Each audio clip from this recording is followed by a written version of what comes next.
You're listening to the Online Marketing Made Easy podcast, episode number 42. Welcome to the Online Marketing Made Easy podcast. Business advice so easy, you'll feel like you're cheating. And now your host, Amy Porterfield.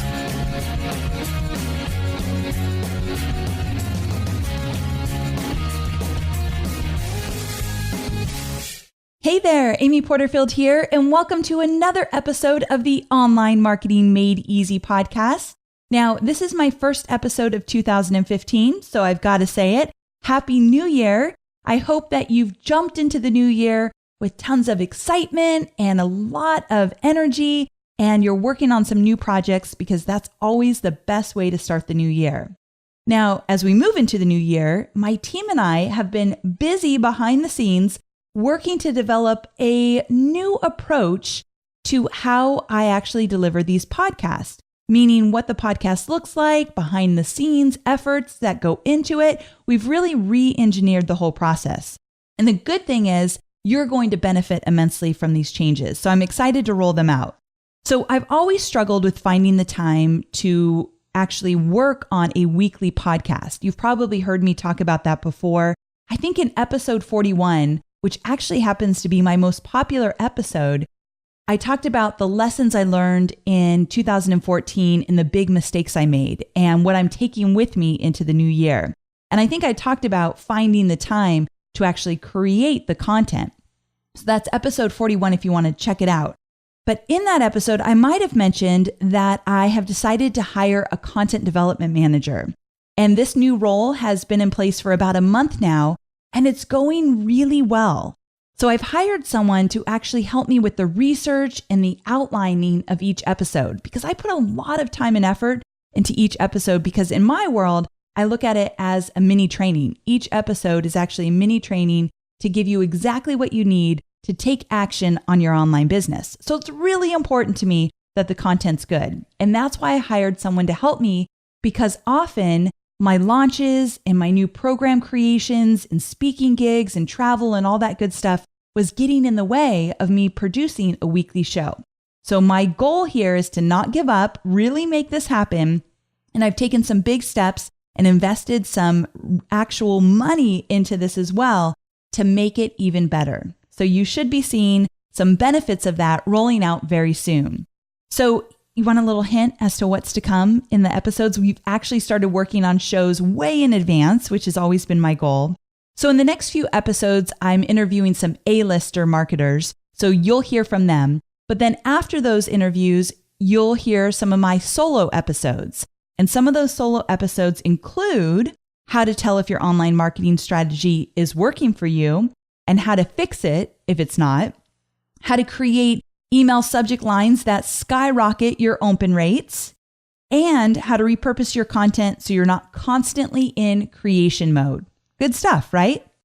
Now, in addition to the new hire, I also decided, this is a big one for me, to include a free, valuable download with every single episode. So this is an experiment. It might not be something that I'll continue throughout the whole year. I want to test it out.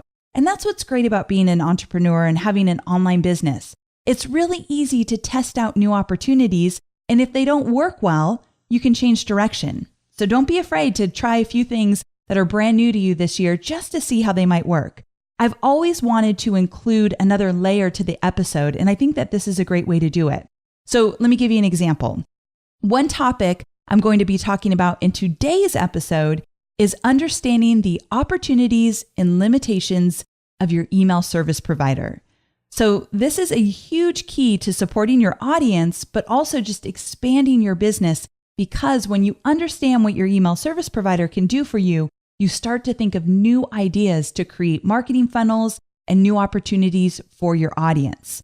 So I've created an opportunities and limitations guide, or I guess we could call it a cheat sheet, of some of the most popular email service providers, including Aweber, Infusionsoft, Ontraport, and a few others as well. So if you want to check it out, you can get it for free at amyporterfield.com/42 download. So the number 42 download. Or you can text me to get it as well. Yep, you heard me right. We've added a new text feature to the show. Cool, right? So if you want to check that out, you can text 42 download, just the number 42 and the word download, all one word, 42 download to 38470. So text 42 download to 38470, and I'll make sure that this cheat sheet gets to you pronto. So if you're thinking about changing email service providers, or you want to see what some of them can do, maybe compared to the one you're using now, definitely go check out this cheat sheet.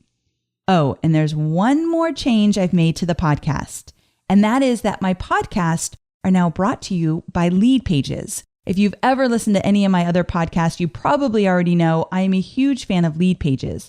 But instead of just telling you why they're so great and doing an ad in that way, I decided to create a free mini training so you can actually experience how I use Lead Pages to build up my email list.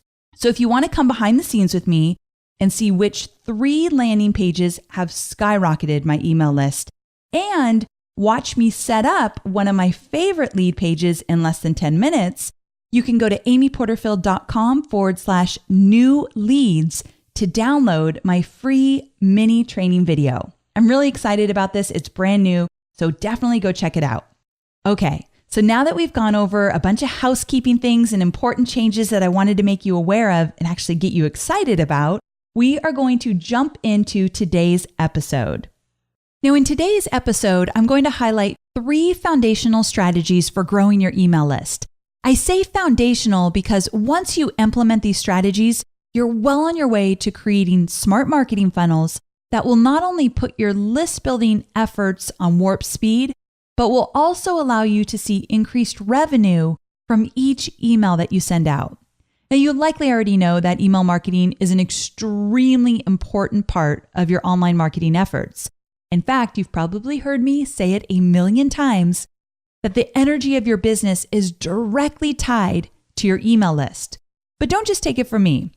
I want to read you a few quotes from A-list marketers about their own email list. Listen to what Michael Hyatt had to say about his list, which is now well over 150,000. He says, "I have literally built a $1 million business on the strength of my email list. 90% of my income comes from it. Even today, my email list is still my number 1 business priority and asset." That's serious stuff, right?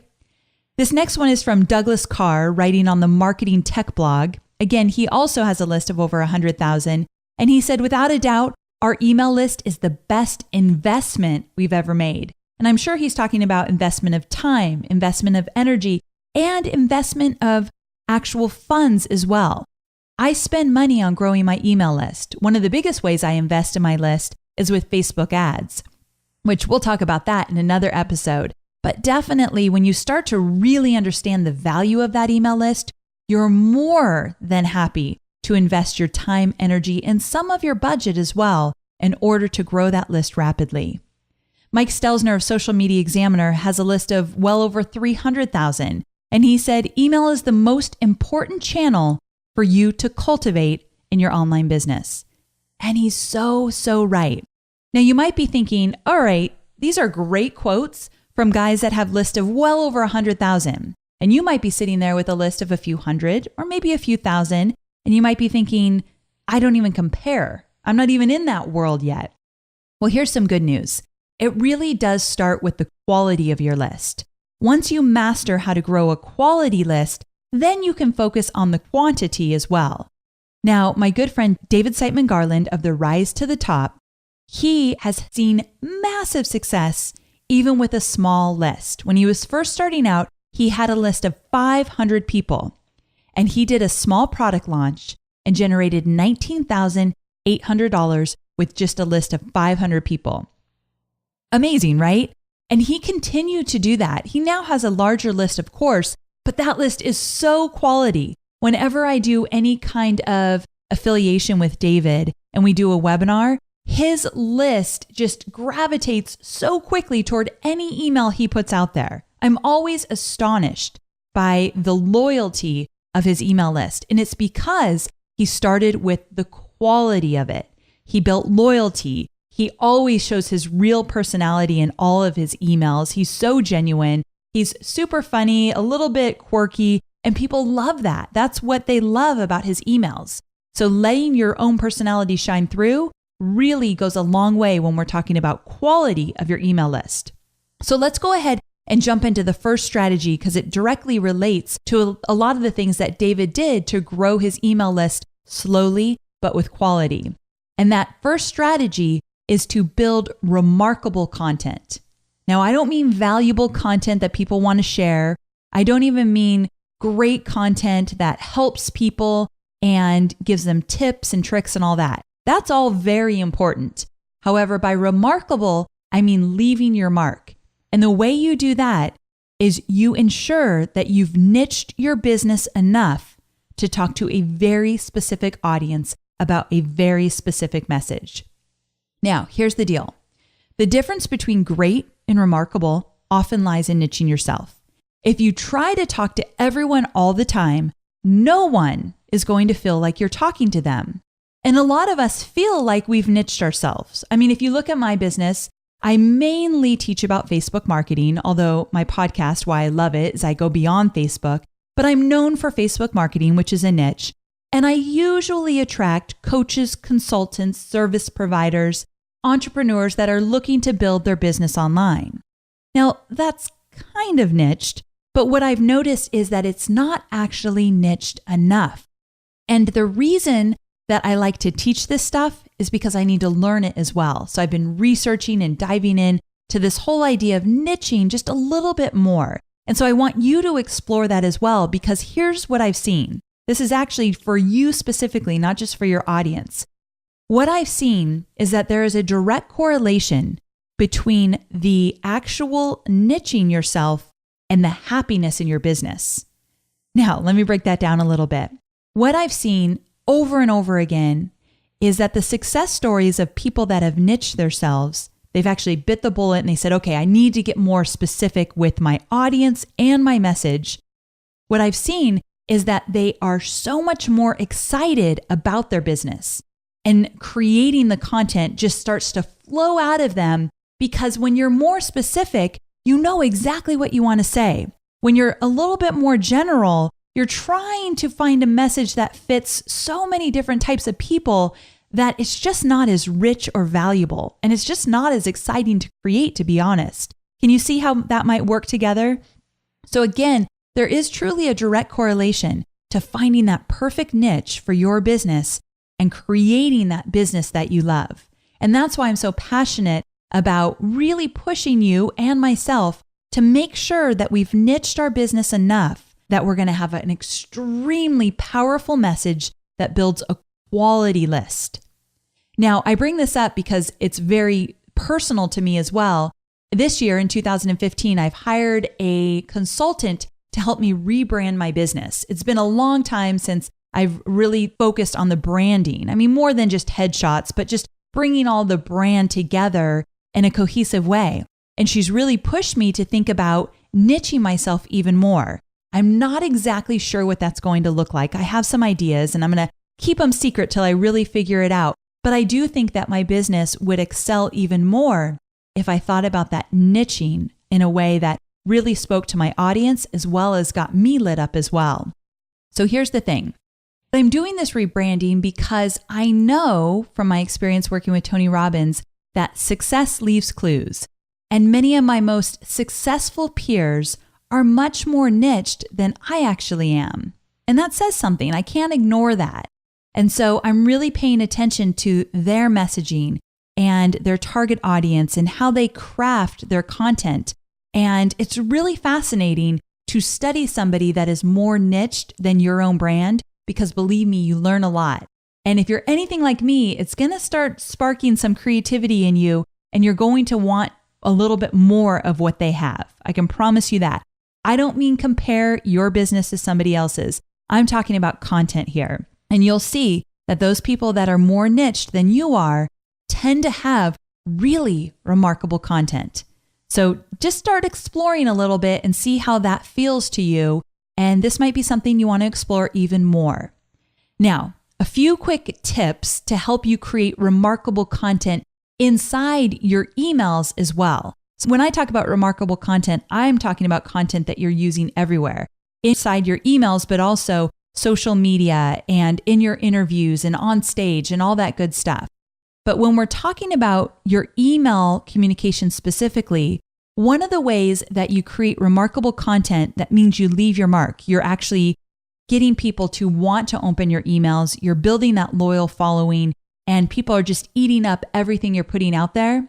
Well, one thing that you want to do is make sure that you bring your personality to every email. And so if you're silly, you want to bring that to your emails. If you're really witty, make sure that that shines through. You want your personality, all those little quirks about you that make you unique, to shine through in your email content. That's one way to really speak to your perfect audience in a genuine way that you are excited about.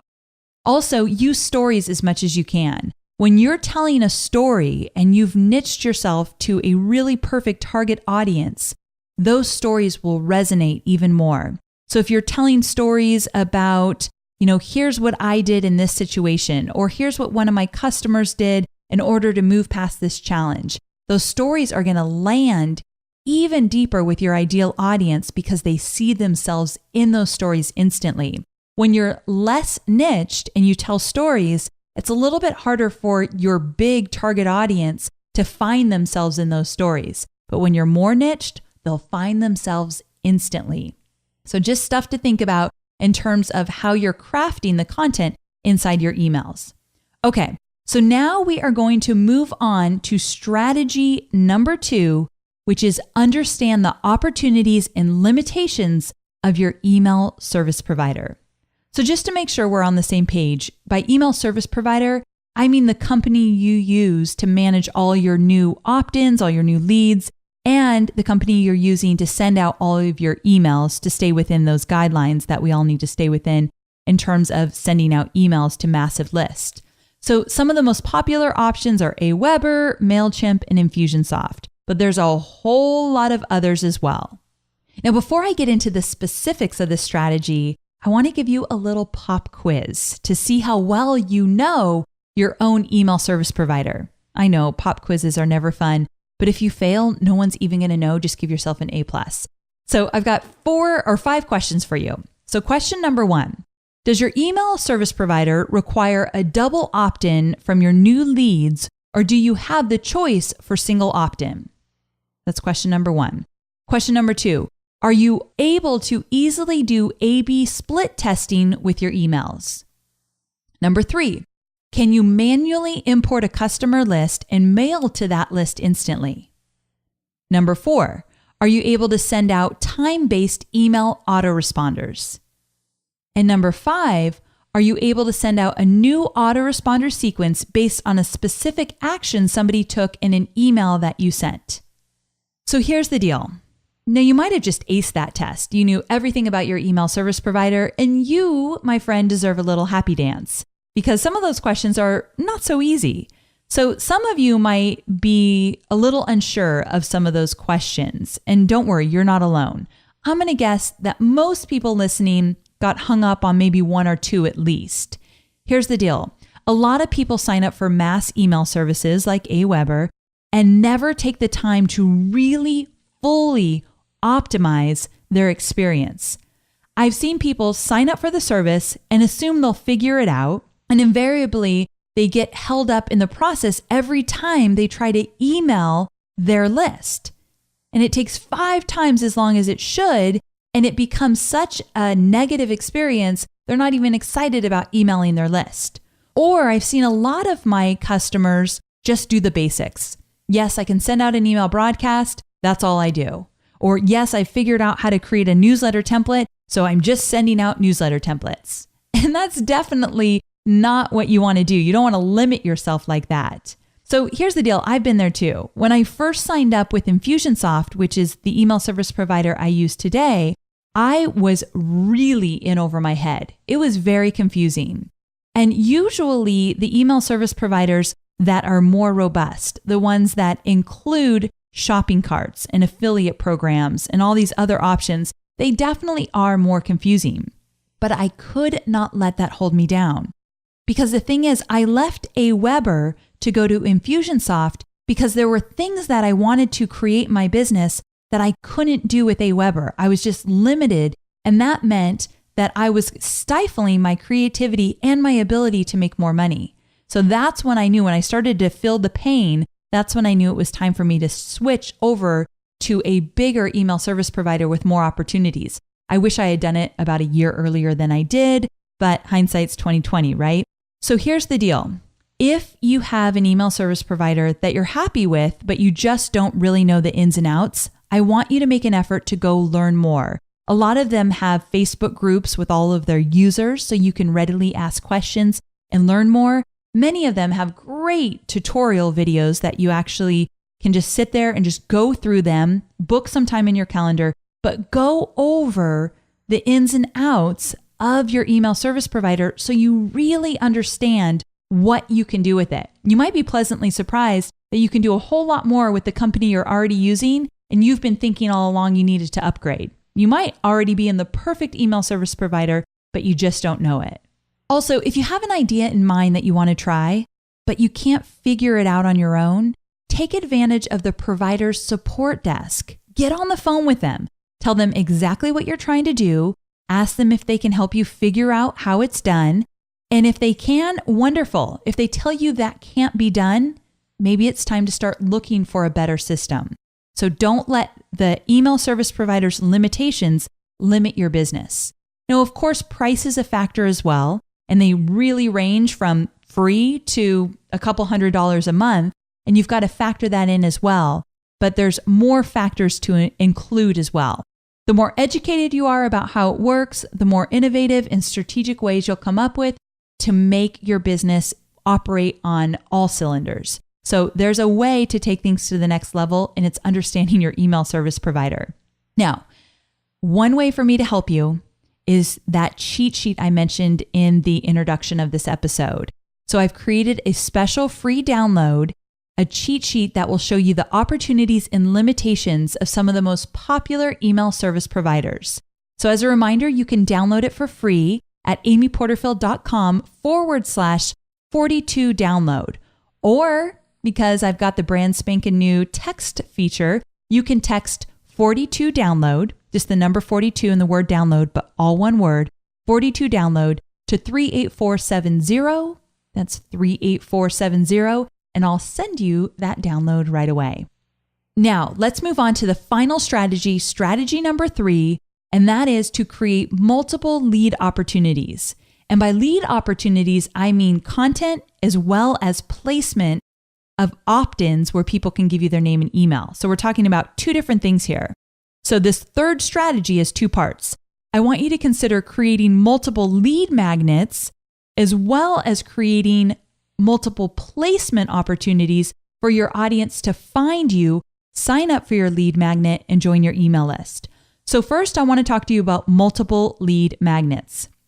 I want to encourage you to create more than just one lead magnet. Now, if you don't even have one lead magnet that's converting for you right now, I only want you to focus on one.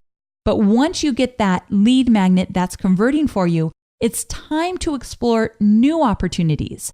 I think everybody with an online business should have at least 3 lead magnets running at any given time. Again, be patient with yourself. If you don't even have one yet, you're going to focus on one at a time. But if you have one, I want you to start expanding from there. Now, here's the deal. No matter how niche your audience is, you're going to appeal to more people within that niche if you offer a diverse array of valuables.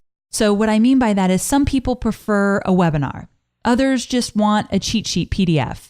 Others want a full-on report that walks them through step-by-step how to do something. We all respond to different modalities, and it's important that you make sure you have those opportunities for your target audience. So it could be the same content in a webinar as you put into a PDF, or it could be 2 different topics altogether. So with that, you just really want to do what works best for your business and your audience. So here's what I've done. I've actually created lead magnets for different platforms. So as I mentioned, I have a downloadable lead magnet. I actually have a few. I have the different cheat sheets and guides for each of the podcast episodes that are coming out moving forward. But I also have a tools guide that I use for different things.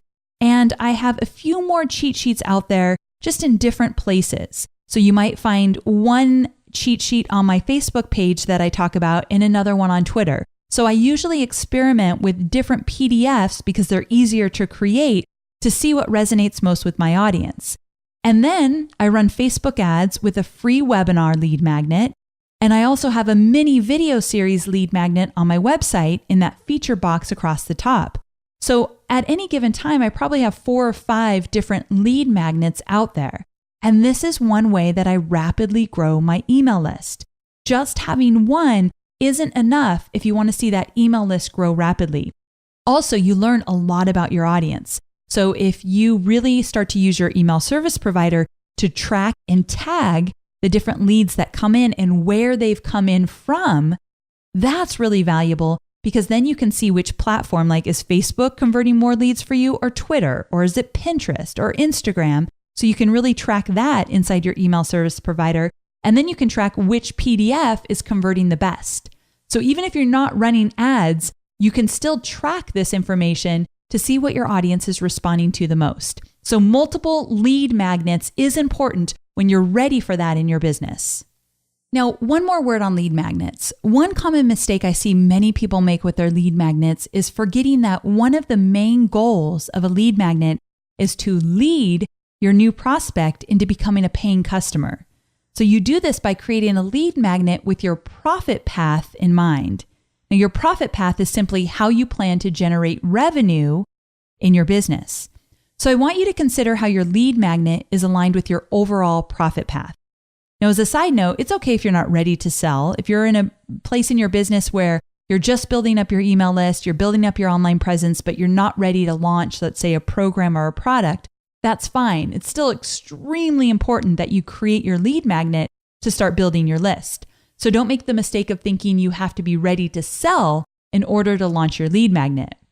Now, if you're ready to sell or if you're already selling, then that's when you want to start to think about the lead magnet being aligned with your profit path.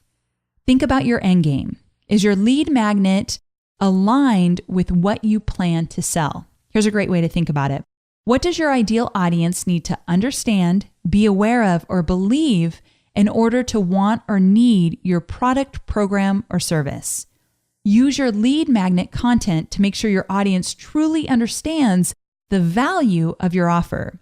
Where most people fail with a lead magnet is they create it with the idea of only offering immense value. Now, you think that's important, and it is, but it's not the only thing to focus on. Here's something to consider. A well-designed lead magnet not only offers value, but also leads your prospect to a buying decision. If you're selling online programs or products, let me give you an example. Let's say you're a health and fitness coach and your business is all about helping people lose weight. If your paid program is a 10-day meal plan to detox from sugar, a great lead magnet might be 10 tips to beat sugar cravings. The two are aligned, and with a lead magnet like that, you're going to attract the perfect audience that would be genuinely interested in what you have to sell. So you want to make sure that there's that correlation and you're not just offering immense value with your lead magnet with no intention of aligning it with what you plan to sell either right away or down the road. Okay, so switching gears slightly, now let's look at the strategic placement of your email opt-in form. So there are 6 places that I think you must create opt-in opportunities for your audience. Let me break those down for you quickly. The first place I think you should have an opt-in box is the feature box across the top of your website. So you can see mine at amyporterfield.com. It's that big box that's really well designed. It's a great representation of your brand across the top of the homepage of your website. Feature boxes work like gangbusters. So I want to encourage you to implement that into your website. It's a great place to have an opt-in box. The next option is one that most of us are familiar with, the sidebar. So the right column of your website, in that sidebar, you definitely want an opt-in opportunity. Now, the next one is inside your blog content. So inside your blog, where you're talking about different opportunities and different tips and tricks and whatever you're teaching in your blog, you might want to talk about a free PDF you have or a free webinar. And so you can actually hyperlink a word, and then when they click the word, a box appears where they can enter their name and email to sign up for your free giveaway. So I use lead boxes for something like this. Lead Pages has a feature called lead boxes that allows you to do just that. Now, in addition, I think that a great place to put an opt-in box is at the end of a blog post. So after you have their full attention, and if they've read to the very end, they are a hot lead for you. So create an opportunity with an opt-in box at the end of a blog post of something related to what you just talked about, where they can opt in and get something of great value from you. And so the number 5 position is the pop-up box. Now I want you to rethink pop-up boxes because you might have just cringed when I said that. Here's the deal. Pop-up boxes definitely get a lot of bad press, but the thing is, they're really, really effective. So don't let bad press deter you from trying a pop-up box because you're going to be amazed. I mentioned Social Media Examiner earlier, and between January 2011 and January 2013, the site's email list grew by 375% to over 190,000 readers. Founder Mike Stelzner attributes nearly 70% of signups to the site's pop-up box on their website. Crazy, right? 375% growth. Pop-up boxes definitely work, especially if you are cultivating a quality audience. If your audience really feels loyal to you, they're not going to be annoyed by a quick box that appears on the website. It's all about that quality audience. Now, here's another example from renowned blogger and author Chris Penn. He actually took his pop-up box down from his website, and he said his subscriptions fell off a cliff. Those are his words. Within weeks, he replaced it and started running a new series of pop-up boxes and definitely saw an increase in his opt-ins. Pop-ups are infinitely customizable these days. You can do so much with them. You can design them to look the way you want them to look, appear when you want them to appear, and to not appear when you do not want them to appear. What I love is to have them appear within minutes of someone being on the site, but then the next time they come to the site, they won't see the pop-up box again. Usually I say every 15 or 30 days, they'll see the pop-up box appear, but not every single time they come to the site. So that's something to think about. Also, make sure your pop-up box is mobile friendly. I used to have a pop-up box that wasn't. And so when people would look at my website from their iPhone, a big pop-up box would appear within minutes and they couldn't get it to come down. And that's super annoying. So be really careful about that. But definitely, I want you to test out pop-up boxes. One of my favorite tools is optinmonster.com. Optinmonster.com allows you to customize it and do all the different timing features I mentioned. And it's a really great company. And so I definitely encourage you to check out optinmonster.com. Okay, the final place that I want you to put an opt-in box is on your About page.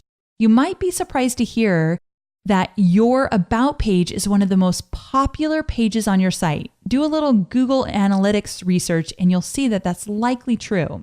If you're not including a few email sign-up opportunities on your About page, you're likely losing some great traffic.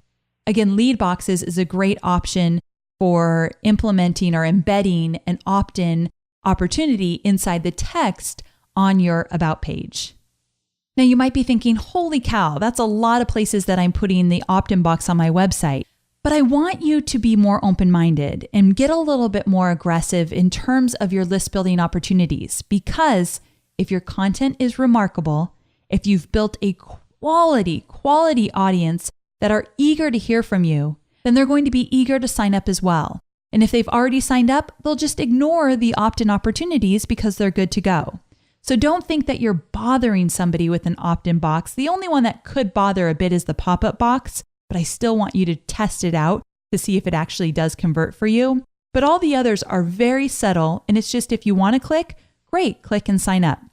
Also, you might be wondering, are you supposed to have the same opt-in or lead magnet for all of those different placements? And I would definitely mix it up.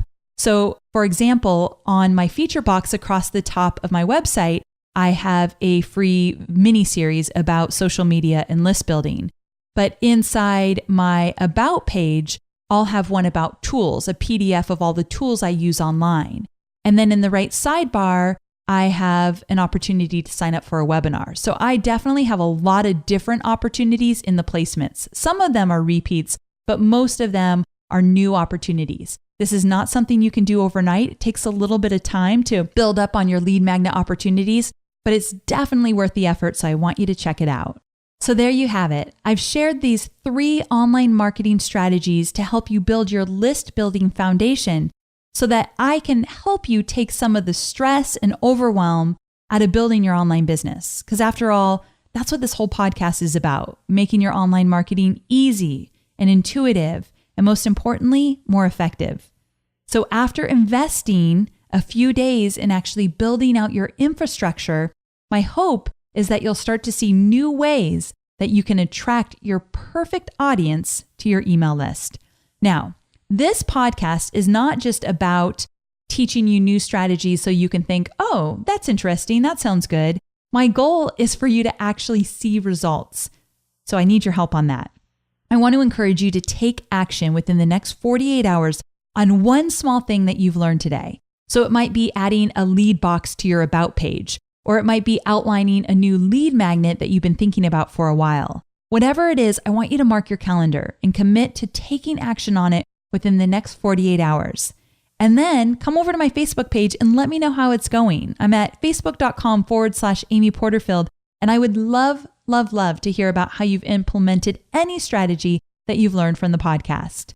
So all the websites and resources I mentioned in this episode can be found in my show notes at amyporterfield.com/42, just the number 42. So go on over there to grab all the little extras I talked about. Thank you so much for being with me here today. I'm thrilled that I got to spend this time with you, and I can't wait to talk to you again next week. Take care.